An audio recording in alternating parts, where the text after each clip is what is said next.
Amin. Amin.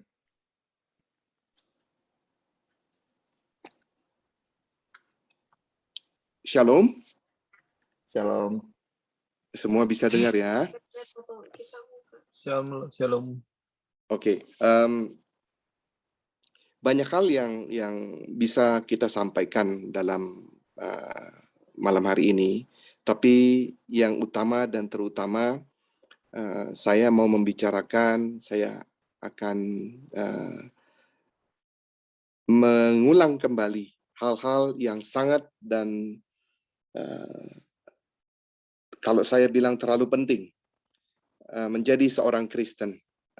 Kalau dengan bahasa bebasnya, apa itu sebetulnya kekristenan?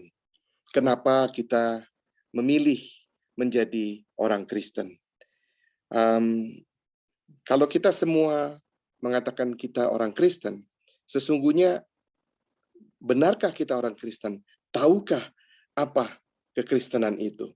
Pernahkah kita bertanya pada diri kita sendiri, atau kalau kita memperkenalkan Kristus, memperkenalkan keselamatan itu kepada teman-teman, sampai dikatakan, apa sih sebenarnya kekristenan itu?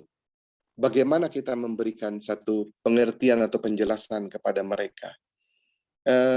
Saya mencoba untuk merangkumkan secara in general, ya, apa itu kekristenan dan bagaimana kita harus memberi satu penjelasan kepada orang di sekitar atau yang belum begitu paham tentang kekristenan. Ya, kekristenan itu kalau bisa dijabarkan secara global atau secara umum, itu kita harus belajar, ya, belajar Alkitab.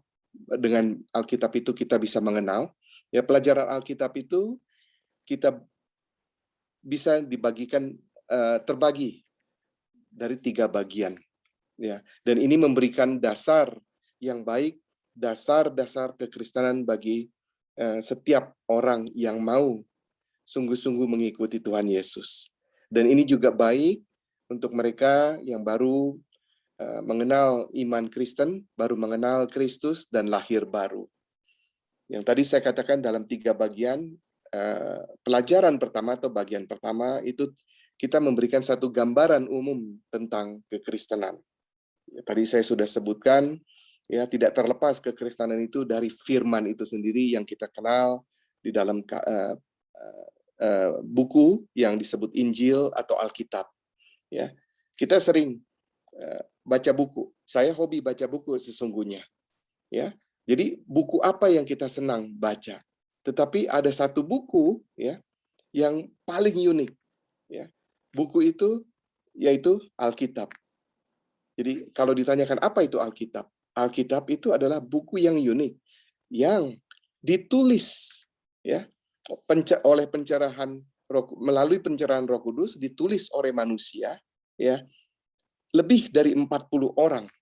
Di antaranya itu adalah mereka, ada yang gembala, ada dokter, ada imam, ada rasul, ada juga raja. Jadi Alkitab itu ditulis selama kurun waktu sekitar 1.600 tahun, yang dimulai dari kurang lebih 1.500 tahun sebelum Masehi, sebelum Kristus lahir, hingga sampai 100 sesudah Masehi. Ya. Dan bagian-bagian, jadi masing-masing kitab itu ditulis di dalam 3, dikategorikan di dalam 3 benua. Benuanya itu ada di benua Asia, ada yang ditulis di Eropa, ada juga yang ditulis di Afrika. Dan dalam bahasa Ibrani dan bahasa Yunani. Pengaruh, ya, Injil itu berpengaruh, Alkitab itu berpengaruh terhadap dunia sekarang ini, dunia kita ini, ya, dan mempengaruhi kehidupan orang banyak. Dan itu dampaknya sangat-sangat luar biasa. Kalau kita melihat Alkitab itu adalah buku yang paling laris, paling banyak diterjemahkan di lebih dari 2000 bahasa. Ya. Kalau kita mengenal Shakespeare, itu salah satu orang terkenal, puitis terkenal, dia punya puisi-puisinya diterjemahkan di 50, hanya di dalam 50 bahasa. Sedangkan Alkitab itu lebih dari 2000 bahasa. Dan sekarang itu masih banyak yang dialek-dialeknya, bukan hanya bahasa, tetapi dari dialek-dialek juga mereka mulai menerjemahkan Alkitab tersebut. Nah, Alkitab itu sendiri, sudah saya katakan tadi, adalah firman Tuhan atau dokumen hidup dengan kekuatan, memiliki kekuatan untuk mengubah pembacanya, mengubah orang-orang yang mau mencari kebenaran.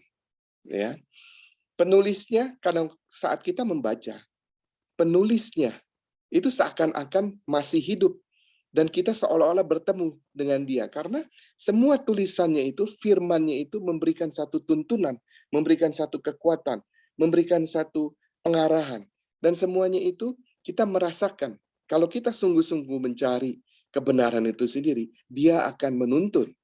Ya. Dan isi Alkitab itu kalau kita melihat ada dua bagian utama. Ya. Yang pertama yang kita sebut Old Testament atau Kitab Perjanjian Lama. Dan ini ditulis ratusan tahun sebelum Tuhan Yesus lahir.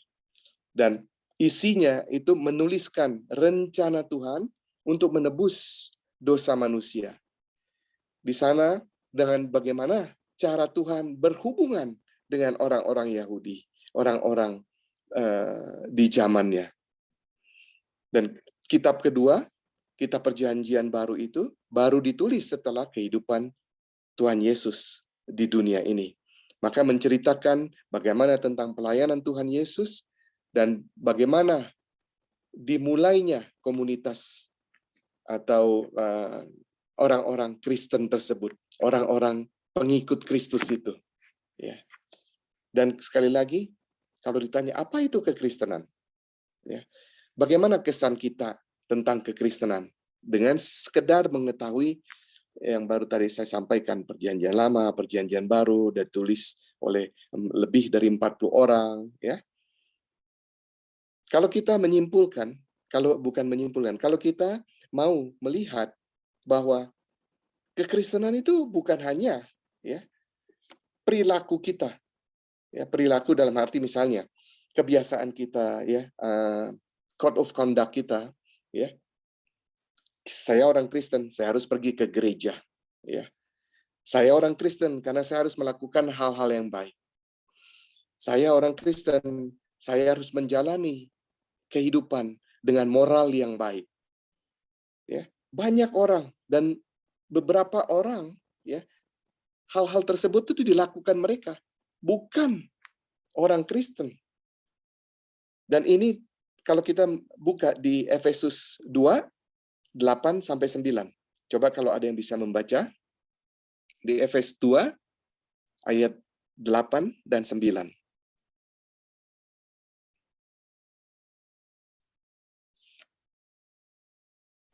Stanley bisa baca, Stanley, tolong? Ya, Efesus 2, ayat 8, 8, 9. Firman Tuhan, sebab karena kasih karunia kamu diselamatkan oleh iman. Itu bukan hasil usahamu, tetapi pemberian Allah. Itu bukan hasil pekerjaanmu. Jangan ada orang yang memegahkan diri. Amin. Amin. Dan itu semua bukan karena perilaku kita, bukan course of conduct kita, tapi karena Tuhan.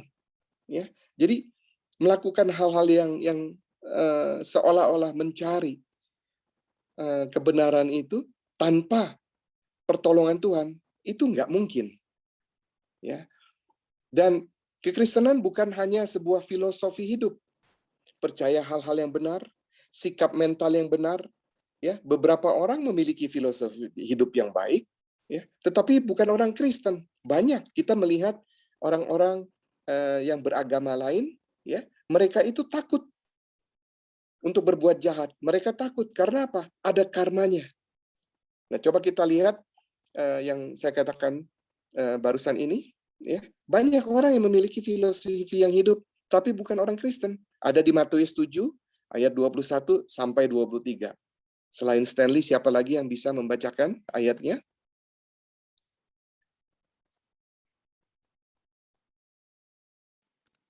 Di Matius berapa?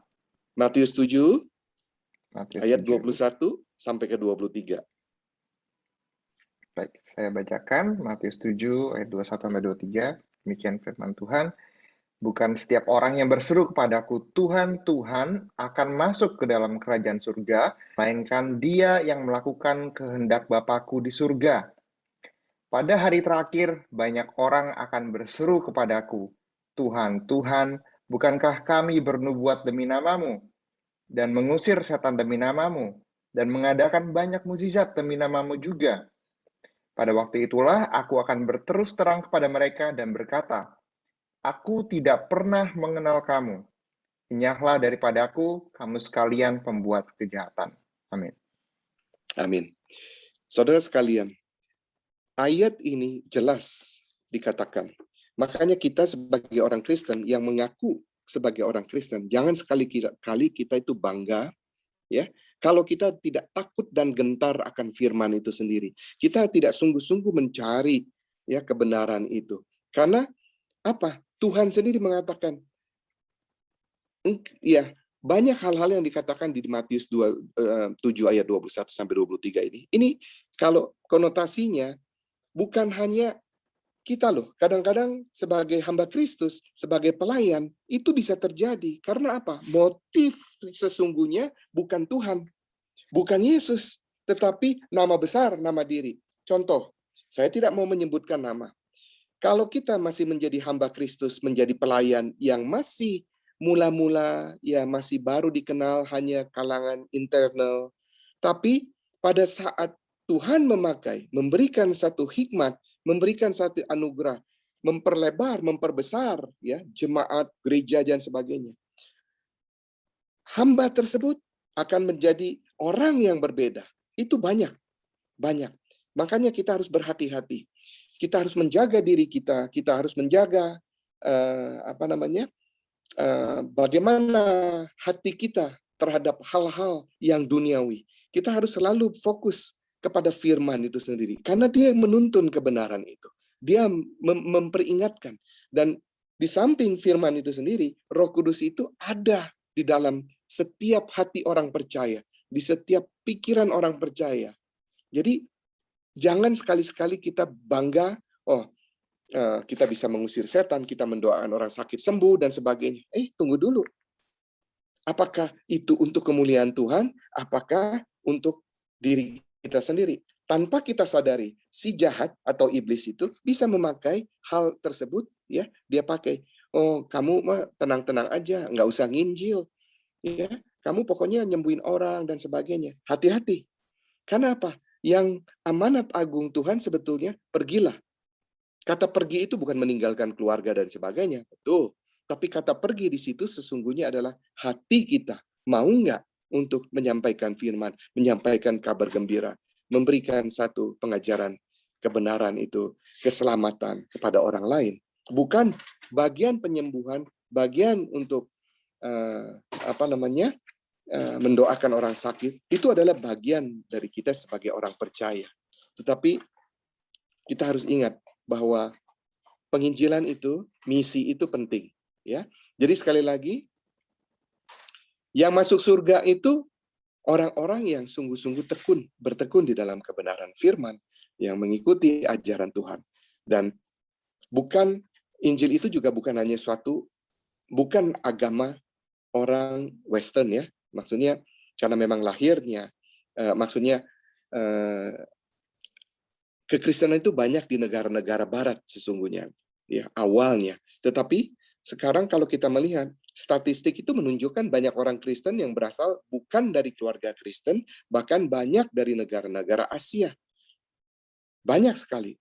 Dan kekristenan itu kita tahu adalah suatu bentuk, bukan, it is not agama. Kekristenan itu adalah pengajaran, ajaran Kristus. Dan itu adalah satu hubungan. Kalau kita sudah menjadi seorang Kristen, kita harus terus berhubungan dengan Tuhan, berhubungan dengan Roh Kudus, selalu. Ya. ingin dan selalu mau berdoa, selalu menempatkan Tuhan di atas segala-galanya. Kalau orang mengatakan begini, kalau kamu selalu menempatkan Tuhan, apa-apa Tuhan, ya kamu nanti terlantar dong. Justru kebodohan bagi manusia yang seperti itu yang terjadi di dalam dunia sekarang ini. Padahal, ya, banyak kesaksian yang saya dapatkan bahwa orang yang tadinya betul-betul ngoyo untuk mencari rezeki atau bekerja dengan begitu maksimal, ya, mencari uang sebanyak-banyaknya, akhirnya, ya, uang yang terkumpul itu menjadikan satu biaya untuk pengobatan dia pada saat dia sakit. Tetapi orang yang biasa-biasa, yang berdoa, yang selalu dekat dan merasa cukup, ya, the contentment in their life, itu aman-aman aja. Dia sehat, dia cukup, dia tidak berlebihan, dia cukup, ya. Dia merasa semuanya itu Tuhan pelihara. Itu berbeda, ya. Jadi kita harus sungguh-sungguh percaya bahwa Tuhan itu selalu menuntun, menopang, ya. Jangan semuanya itu, saya tidak mengatakan orang itu nggak perlu bekerja, ya. Tetapi kita boleh bekerja, jangan over, ya, jangan over. Taruh, tempatkan, dan percaya. Kata percaya itu percaya sungguh-sungguh 100%. Ya, 100%. Jangan ada what if.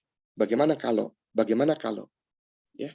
Tuhan mengatakan apakah kekhawatiran kamu itu, ya, itu akan menjadi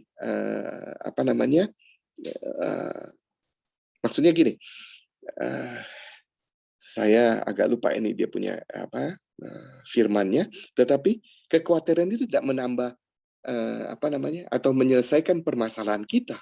Enggak, tetapi kalau kita menempatkan kekhawatiran itu dan minta kekuatan kepada Tuhan, itu akan kita bisa lalui. Pasti kita dibantu Tuhan. Kadang-kadang kita melakukan segala sesuatu tanpa kita sadari. Sesungguhnya kita tidak punya kemampuan, tetapi toh bisa. Dan hasilnya itu begitu bagus. Sampai kadang-kadang orang di luar tanpa kita sadari itu bisa kamu bagus gini.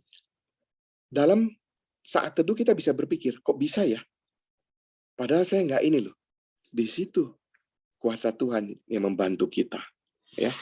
Nah, kita juga harus tahu bahwa sebagai seorang Kristen sejati, itu adalah orang yang memilih untuk percaya kepada Kristus dan menerima Dia dan membiarkan Dia menjadi Tuhan atas hidup kita.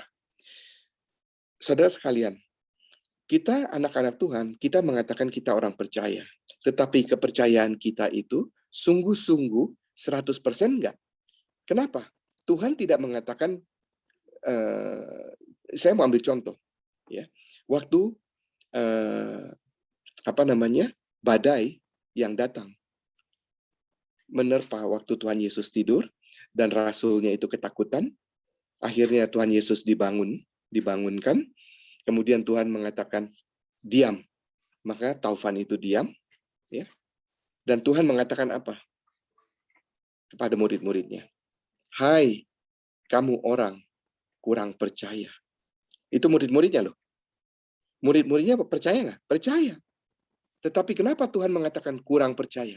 Karena mereka itu takut. Kalau ada ketakutan, percaya itu menjadi goyang. Tapi Tuhan tidak mau. Tuhan maunya kita itu sungguh-sungguh percaya. Percaya itu bukan berarti kita tidak peduli, ya. Percaya itu sungguh-sungguh kita tahu ada hal yang above and beyond, ya. Pikiran kita yang bisa kita, nalar kita bisa kita bisa kita jelaskan. Nggak bisa. Tapi kita harus sungguh-sungguh percaya. Percayanya itu seperti kalau saya katakan kita punya cucu atau kita punya anak kecil, ya, yang umur 2 tahun gitu. Dia ada di satu sisi yang lebih tinggi dari kita. Kita bilang, misalnya namanya Michael, jump. Ya, kita tepuk tangan, kita jump. Dia tanpa berpikir lagi, dia langsung lompat. Karena apa? Dia percaya kita itu bakalan menangkap dia. Nah, percaya seperti itu yang Tuhan mau. Ya, tanpa ada hal yang gimana kalau nggak ditangkap? Bagaimana kalau misalnya saya jatuh? Bagaimana? No. Tuhan itu membuka tangannya, ya Tuhan itu sudah siap. Bahkan nanti di akhir saya akan katakan, Tuhan itu yang mencari kita, bukan kita mencari Tuhan. Di setiap religion, ya mereka itu mencari Tuhan. Tetapi Allah kita, Tuhan Yesus itu yang mencari kita. Dari sejak penciptaan, Adam waktu jatuh ke dalam dosa, ya, waktu dia habis makan buah terlarang yang diberikan oleh Hawa itu, mereka bersembunyi waktu tahu Tuhan datang di taman itu. Tuhan yang berinisiatif bilang, Adam, where are you? Dia yang punya inisiatif untuk mencari. Makanya kita harus sungguh-sungguh percaya. Kenapa? Tuhan yang mencari kita. Makanya di Mazmur dikatakan, dia kalau kita mencari, pasti ditemui. Karena apa? Dia sudah mencari kita dulu. Dia yang mencari, dia yang berinisiatif. Tinggal kita mau apa enggak. Kekristenan itu sungguh-sungguh luar biasa. Kalau kita sungguh-sungguh tahu maksud Tuhan itu, sungguh-sungguh dia mau dekat, melekat dengan kita. Permasalahannya kita yang dengan begitu banyak permasalahan, dibombardir dengan semua environment yang dari pekerjaan, dari keuangan, dari persahabatan, dari relationship, apa semua itu membuat kita jadi bias. Tuhan nggak mau itu. Tuhan mau dia tetap adalah yang nomor satu. Kalau kita menempatkan dia di atas segala-galanya, semua itu pasti beres. Dan ada orang bertanya, kalau kita ikut Tuhan, apa kita pasti berhasil? Saya dengan jelas mengatakan iya. Kenapa? Karena firman yang mengatakan, buktinya di mana? Anda baca di Mazmur. Mazmur pertama, ya ayat Mazmur 1, ayat 1, 2, dan 3. Khususnya di 3, di situ dikatakan, jelas. Ada syaratnya. Semua itu ada syaratnya. Dan dengan syarat itu kita penuhi, makanya kita pasti berhasil. Jadi, kita tahu Tuhan kita itu yang luar biasa. Dia adalah Tuhan yang menciptakan alam semesta beserta isinya. Ya, di Kejadian 1, ya, dan ayat 26, waktu dia mengatakan kepada dirinya sendiri, mari kita menciptakan manusia segambar dan serupa. Saudara sekalian, segambar dan serupa berarti kita itu ya sama dengan wajah Tuhan, sama dengan rupa Tuhan, sama bijaksana seperti Tuhan. Bahkan kita itu tahu banyak hal. Permasalahannya karena dosa itu membatasi kita dengan Tuhan. Kenapa si iblis itu begitu kekeh, ya begitu jealous dengan kita? Dia mencoba untuk snatch out kita daripada genggaman Tuhan. Karena apa? Dia hanya diciptakan as a reflection of the Lord. Dia bukan segambar dan serupa dengan Tuhan. Dan kejatuhan dia ke dalam dosa itu karena keinginan dia. Kalau kita manusia, bukan karena keinginan kita jatuh ke dalam dosa, karena we are deceived by him, by the devil. Berbeda. Pertama, dia diciptakan sebagai reflection. Kalau kita lihat reflection, ya cuma reflection. Tapi kalau kita diciptakan, itu segambar dan serupa dengan Tuhan. Berbeda, totally berbeda. Ya. Dan bagaimana Tuhan berhubungan dan memperlakukan manusia pertama itu dari sejak awal. Di semua itu disiapkan. Makanan pun disiapkan. Kita bisa membaca di Genesis 1, 28-30. Ya, Genesis 1, 28 sampai 30. Kita nggak usah baca, kalau ada yang mau catat silakan. Karena apa? Kepanjangan kalau enggak. Ya. Kita juga bisa baca Mazmur. Ya, Mazmur 139, ayat 1 sampai 12, terus dilanjutkan 23 dan 24. Ya, pemazmur itu menulis tentang betapa Tuhan itu mengenal ya manusia itu dan bahwa Tuhan itu meletakkan tangannya di atas kita semua. Ya. Dia sudah berpikir, Mazmur itu sudah begitu, dia merenungkan dan merasakan betapa Tuhan itu adalah segala-galanya. Ya. Kalau kita melihat dari sesudah mengenal Tuhan, ya, bagaimana perasaan kita? Bagaimana kita harus memberi memberi satu pemikiran bahwa Tuhan itu segala-galanya. Nah, apa yang harus kita lakukan? Apa yang membuat kita terus mau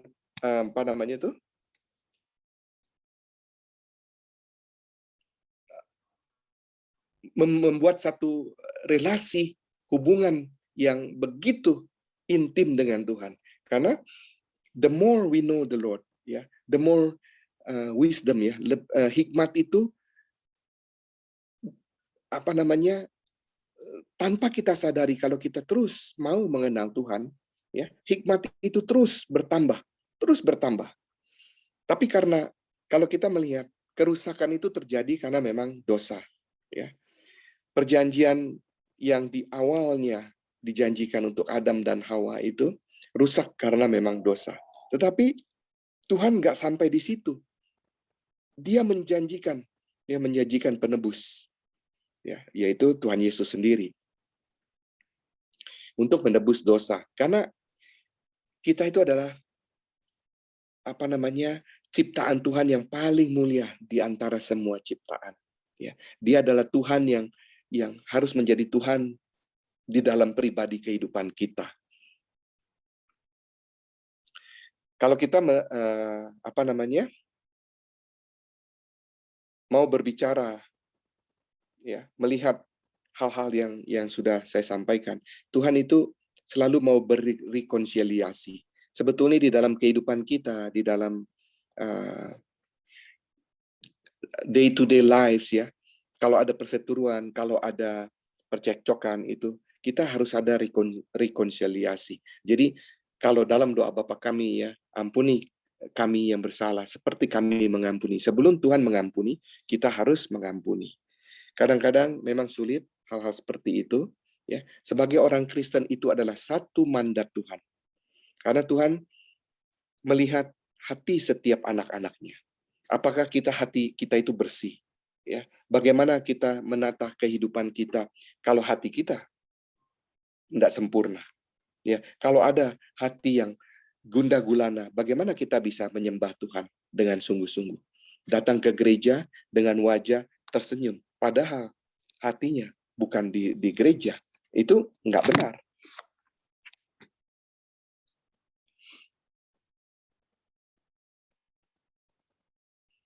Nah,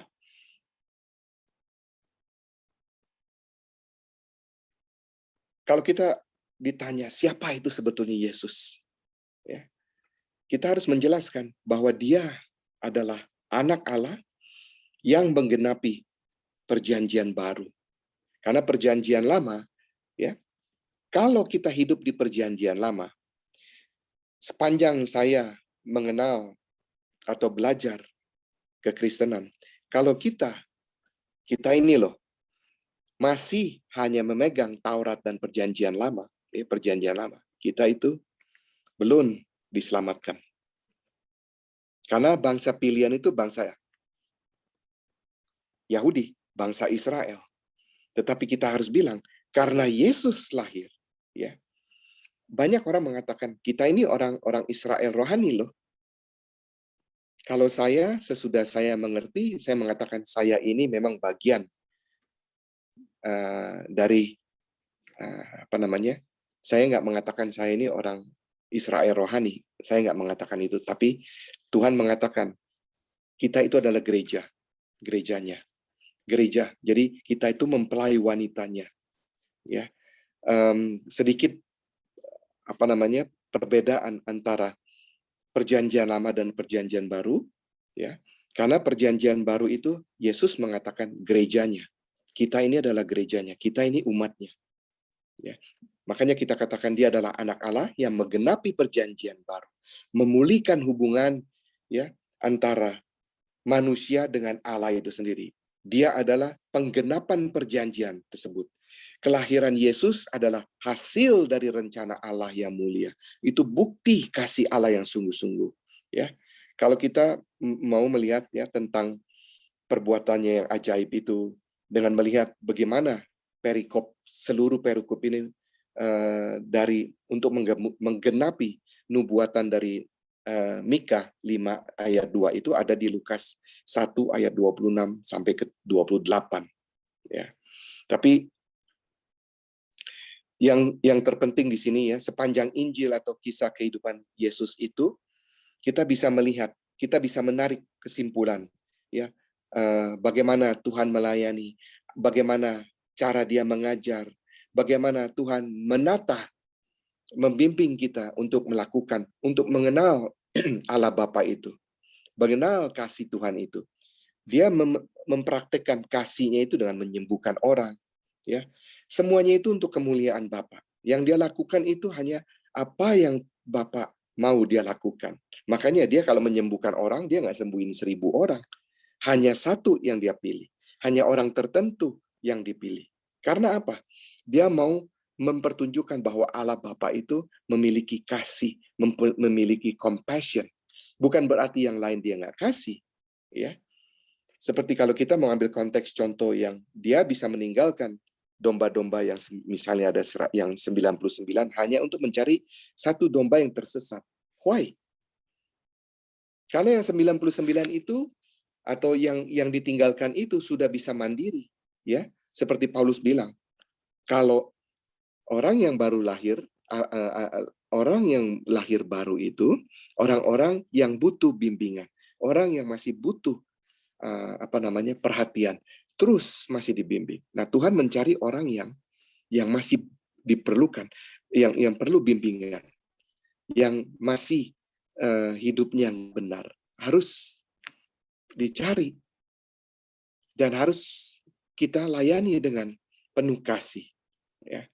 Nah, kehidupan dan pelayanan Tuhan itu mencerminkan bagaimana Tuhan ingin memiliki hubungan dengan kita dan bagaimana kita berhubungan dengan Tuhan. Dan Tuhan Yesus itu ada hamba yang rendah hati. Dia kalau kita melihat, dia mau membasuh kaki murid-muridnya. Itu menunjukkan bahwa kalau kita menjadi seorang pemimpin bukan berarti kita minta dihormati. Kan Tuhan bilang, aku datang untuk melayani, bukan dilayani.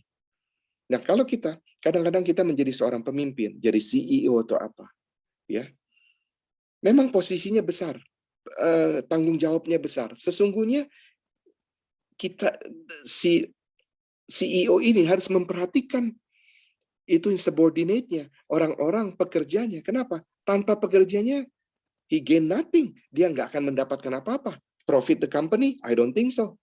Jadi mereka sebetulnya Tuhan itu betul-betul luar biasa. Dia mengatakan kalau mau kamu menjadi orang yang besar, kamu harus melayani. Kamu harus memperhatikan orang-orang yang kecil ini.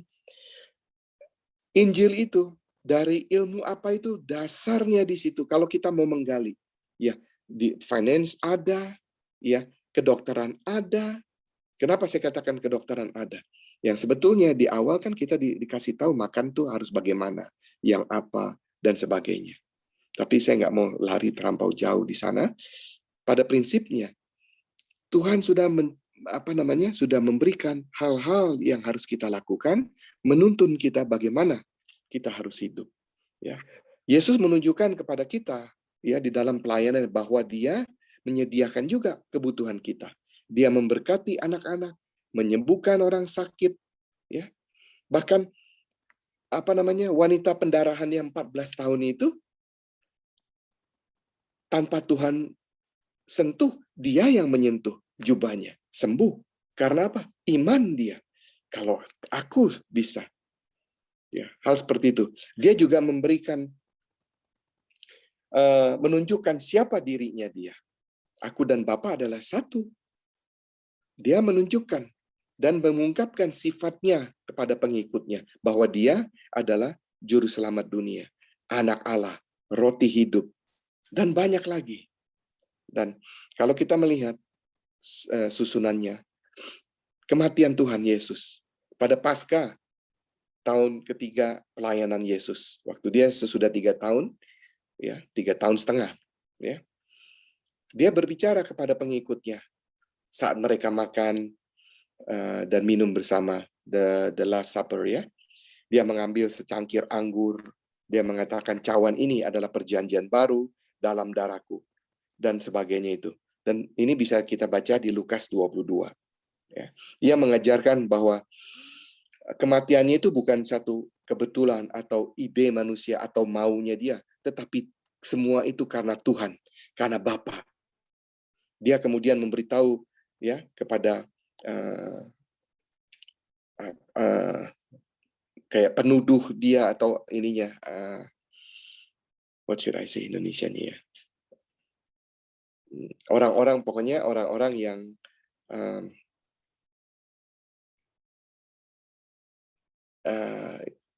yang disbelief lah, seperti itu ya, bahwa dia kasih tahu dia datang ke dunia ini untuk tujuannya itu, untuk menebus dosa manusia, ya, untuk memberikan, dia menyerahkan nyawanya bagi mereka yang dia kasihi, mereka yang sungguh-sungguh mencintai dia. Dia menyerahkan nyawanya untuk memulihkan hubungan manusia dan Allah berserta umatnya. Jadi relation yang karena dosa itu, ya, supaya pemulihan, reconciliation itu terjadi, ya. Makanya kita tahu Yesus adalah penebus dosa manusia. Yesus adalah juru selamat, ya. Dia disalibkan dan dia dikuburkan, kemudian kebangkitan dia itu, ya, kebangkitannya kembali 3 hari sesudah dikubur, ya. Wanita datang ke makamnya, tapi waktu para wanita datang itu tidak ditemukan. Hal tersebut adalah nubuatan. Nubuatan tersebut sudah digenapi pada saat wanita-wanita itu melihat kubur Tuhan Yesus itu kosong. Sesudah dia bangkit, kemudian dia naik ke surga, ya. Tetapi dia memberikan satu janji, ya. Dia memberikan satu janji, rencana rekonsiliasi Tuhan itu jauh lebih dari 2 tahun sebelum Tuhan Yesus itu datang, itu sudah dimulai. Karena apa? Dikatakan tadi, dia datang untuk mencari dan menebus dosa manusia. Sebetulnya itu refleksinya, kalau kita mau melihat, waktu Adam jatuh ke dalam dosa, dia yang berinisiatif untuk mencari Adam. Dia yang berinisiatif untuk mencari manusia. Demikian pula, waktu dia wafat, bangkit, ya, waktu dia datang ke dunia ini, dia menyerahkan nyawanya itu, dia yang mencari manusia untuk diselamatkan, untuk diampuni dosanya. Jadi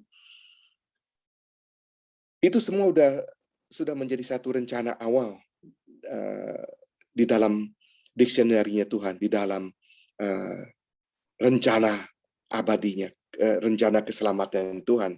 Jadi kita dituntut untuk menjalin hubungan, ya, dengan Tuhan itu dengan iman dan dalam kasih karunia-Nya. Kita harus memilih, ya, kalau hidup kita nggak benar dan sebagainya. Itu tidak terlambat untuk kita bertobat, berdoa, dan kembali lagi minta.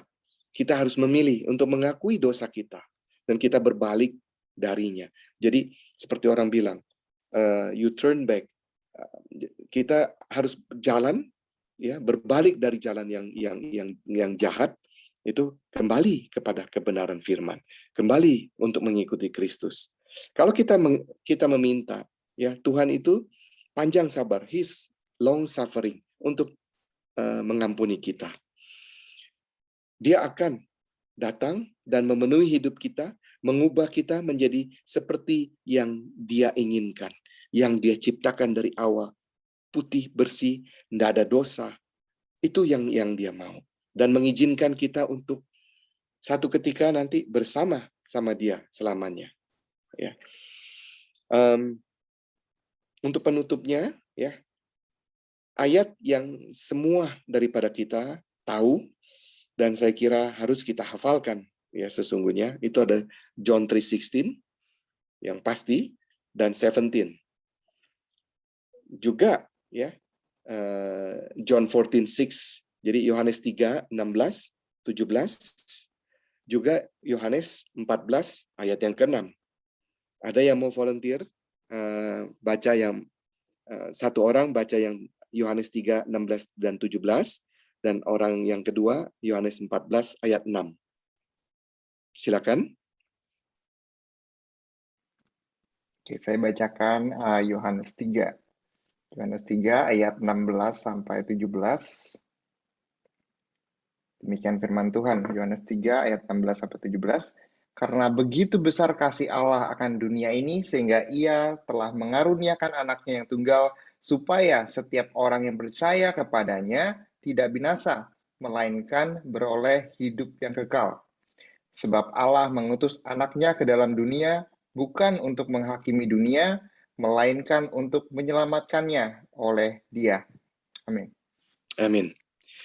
Karena begitu besar kasih Allah, ya. Dia yang berinisiatif mengasihi. Dan di ayat 17, dia juga yang berinisiatif untuk datang. Ya. Orang yang kedua, kalau boleh, Yohanes 14 ayat 6.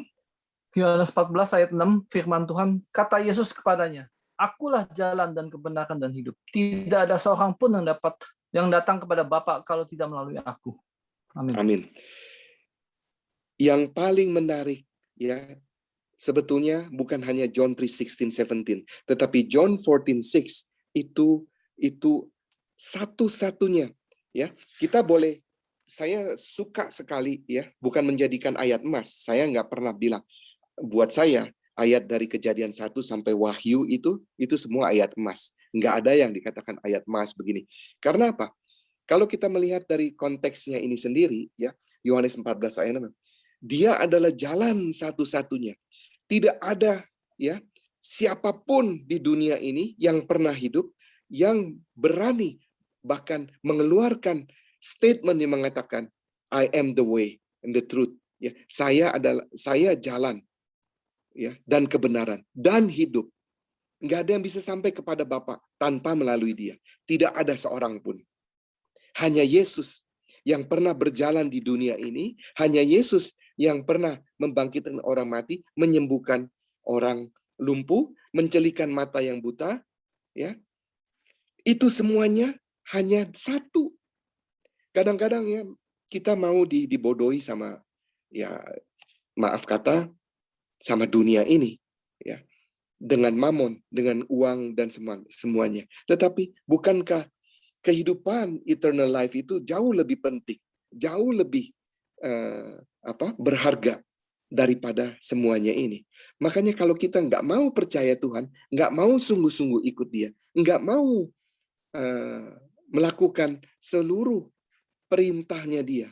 Saya nggak mengatakan kita harus perfect, ya. Perfectness itu baik, tetapi jangan sampai kita itu dikatakan orang, wah, kalau ketemu dia ngomongnya, ya maaf ya, karena kita manusia, saya katakan, kalau dia lagi ngomong itu lagi. Kayaknya rasanya udah deh, sebel banget gitu. Nah, jangan. Karena apa? Kalau kita ikut Tuhan, bukan berarti kita harus melakukan atau menceritakan hal-hal pengulangan, mengatakan, oh, kebaikan-kebaikan yang sudah kita lakukan, apa segala. Tidak perlu. Yang terpenting, kita meninggikan nama Tuhan, selalu memberikan the best position for the Lord ya. Segala sesuatu itu untuk His kingdom, untuk kebaikan. Jadi bukan apa yang kita katakan ya, tetapi apa yang kita lakukan, apa perbuatan kita. Orang bisa menilai ya. Tapi kalau orang memberikan satu timbal balik mengatakan, "Oh, you're doing good" atau apa. Saya pribadi ya mengajak saudara sekalian, kalau ada yang memuji Anda ya karena kebaikan Anda, dalam hati kamu bilang, kita katakan, Tuhan, Engkau yang sesungguhnya yang berhak menerima pujian ini. Dalam hati aja. Jangan kita bilang, enggak kok gini. No, jangan. Senyum aja. Atau bilang, puji Tuhan. Itu. Tetapi di dalam hati, give the credit to the Lord. Kasih itu kepada Tuhan. Percaya, Tuhan akan mengangkat Anda. Tuhan akan meninggikan Anda. Ya, bukan menjadi tinggi hati, tetapi kita akan lebih rendah di dalam pelayanan. Maksudnya, sikap kita itu lebih sopan, lebih santun, ya. Ketimbang karena dipuji itu jadi kita jadi besar kepala dan sebagainya. No. Karena kita bukan siapa-siapa, ya. Tuhan yang harus dipermuliakan. Nah, kembali lagi tadi saya katakan, ya. Tuhan itu begitu baik, ya. Kekristenan itu luar biasa. Kalau ada yang mengatakan yang lebih baik dari Kristen, saya orang yang pertama akan bilang no. Kenapa? Karena hanya Tuhan Yesus yang sungguh-sungguh hidup dan itu berdampak di dalam kehidupan kita. Kalau kita mau berserah, ya, bukan pasrah. Berserah sama pasrah itu kelihatannya beda-beda tipis. Tapi kalau pasrah, you have no chance, ya, no way. Tapi kalau kamu berserah, kamu punya pilihan untuk ya melakukan ini atau tidak. Itu, ya. Jadi sesudah kita mengenal Tuhan, sesudah kita tahu kekristenan itu, jangan lupa kita harus terus membaca kitab suci. Kita harus membaca Injil. Baca barang satu fatsal, satu, pokoknya baca. Mau 5 menit, mau 10 menit, baca. Saya kalau baca nggak ngerti-ngerti nih. Jangan pusing, baca aja. Minta tolong Tuhan, minta tolong Roh Kudus untuk membuka mata rohani kita, minta tolong bagaimana. Dan jangan lupa dari khotbah-khotbah hamba-hamba Tuhan yang diurapi itu juga bisa, ya. Karena kita sudah membaca, sudah kebiasaan kita membaca Alkitab, membaca Injil. Kalau kita nggak mengerti, ya baca terus. Baca terus. Jangan berhenti diulang lagi, berhenti ulang. Baca. Karena apa? Roh Kudus itu bekerja. Dia akan memberikan penjelasan. Dia akan memberikan pencerahan. Ya, akan menuntun kita. Bisa saat hari Minggu mendengarkan khotbah hambanya. Oh, ini maknanya. Oh, ini maksudnya. Atau nanti dari firman itu sendiri kita akan dicelikan mata rohani kita. Oh, ini maksudnya yang tadinya saya nggak mengerti. Itu firman itu memang luar biasa, ya. Saya encourage baca. Membaca kitab suci itu adalah langkah pertama untuk menuju, ya, bimbingan rohani, kehidupan rohani yang lebih baik lagi. Ya. Bisa disingkat ya BBAT-BB, yaitu kepanjangan sih. Kita harus berdoa, kita baca firman, kemudian kita mengamati atau menyelidiki firman, kemudian kita terapkan dan berdoa, ya. Bagaimana tindak selanjutnya? Yaitu untuk mewartakan. Jadi saya bilang berdoa, baca, amati, terapkan, berdoa untuk langkah berikutnya. Kemudian kalau udah berdoa, kita mewartakan, menginjil artinya. Jadi awali, ya, mulai bacaan kita itu dengan berdoa, ya, doa yang simple sih. Inilah aku Tuhan, datanglah dengan rohmu dan ajari aku. Aku percaya kepada Engkau, Tuhan akan berbicara. Simple aja. This is me, Lord. Ya, come into my life. Ya, simple. Doa itu simple, nggak neko-neko. Kadang-kadang kita melihat memang ada doa orang yang bagus, ya. Khotbah juga ada yang khotbah bagus. Bukan berarti khotbah yang nggak bagus itu nggak ada kekuatannya. Yang terpenting itu firman disampaikan apa enggak. Yang terpenting Tuhan dimuliakan apa enggak. Yang terpenting apakah Yesus yang disebutkan, yang ditinggikan. Itu yang terpenting. Ya. Karena roh itu kalau kita membuka hati ya, Roh Kudus itu akan terus berapi-api menyala-nyala di dalam kehidupan kita. Ya. Percaya bahwa kekristenan kita itu adalah batu permata, emas yang sudah dimurnikan. Yang terpenting adalah kita harus memiliki hubungan yang baik terus-menerus bersama Kristus. Dan Roh Kudus adalah jembatan di dalam kehidupan kita untuk melakukan segala perkara bersama Kristus. Tidak ada hal yang mustahil untuk tidak kita lakukan, asal kita sungguh-sungguh percaya. Jangan sampai Tuhan bilang begini, hai engkau yang kurang percaya. Bukan berarti kita anak-anak Tuhan kita nggak percaya, tapi dikatakan yang kurang percaya. Kita minta Tuhan untuk memberikan roh-Nya supaya kita itu sungguh-sungguh percaya, bukan kurang percaya atau ragu-ragu. Ya, mari kita tundukkan kepala, kita berdoa. Bapa di dalam surga, kami sudah mendengar sekelumit atau sebagian dari Injil, Alkitab, tentang firman, tentang Engkau yang datang, yang sungguh-sungguh memberikan kasih, memberikan nyawamu bagi kami, orang-orang berdosa, yang sudah menjadi anak-anak-Mu. Tapi mungkin di dalam kehidupan kami tidak melakukan sesuai dengan perintah-Mu, sesuai dengan firman-Mu. Ampuni kami Tuhan.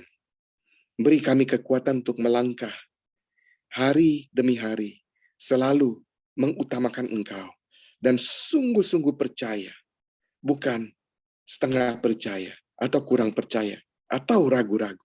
Jadikan kami anak-anak-Mu yang sungguh-sungguh taat dan gentar akan firman-Mu, yang tahu menempatkan dan tahu bersyukur dan berterima kasih dalam segala hal. Tapi kami percaya juga Tuhan, Engkau akan menguatkan dan menuntun kami saat kami lemah.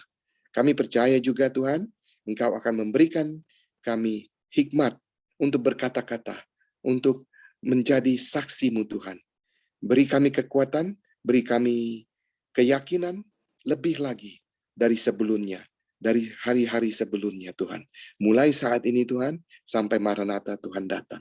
Terima kasih. Di dalam nama Yesus, kami mengucap syukur dan berdoa. Semua yang percaya katakan, amin.